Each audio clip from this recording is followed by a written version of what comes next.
So with Thanksgiving coming up, and all the things we had to do to get ready for that, I didn't know if I was going to get to spend any time in the garage working on this car, but I managed to. We got the stuff done pretty quickly, and so I got to come out here and install a new instrument in my car. I'm putting in the Intellitronix Water Temperature Gauge. I have that inside the cabin at this point, and I have it hooked into the K-tuned B-Series thermostat housing that has a nice little provision for auxiliary water temperature sender unit. So all working together. Put this in.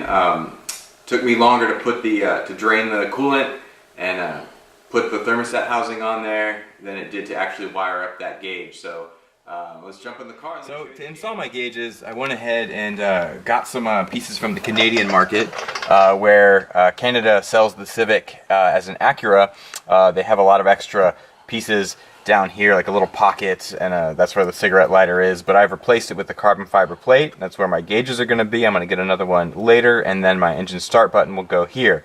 So I went ahead and installed the gauge in place here. When I cut the car on, there it goes. It tells you the water temperature right there on the very bright and very big gauge, which is pretty nice because it is kind of out of my eye line when driving.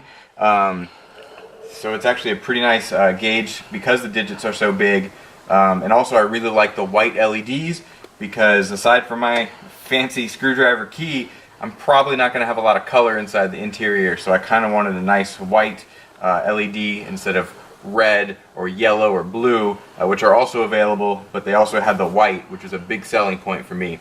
Again, this installation was very, very simple. It was a lot easier than actually putting in the sending unit, having to change the thermostat housing, but there it is.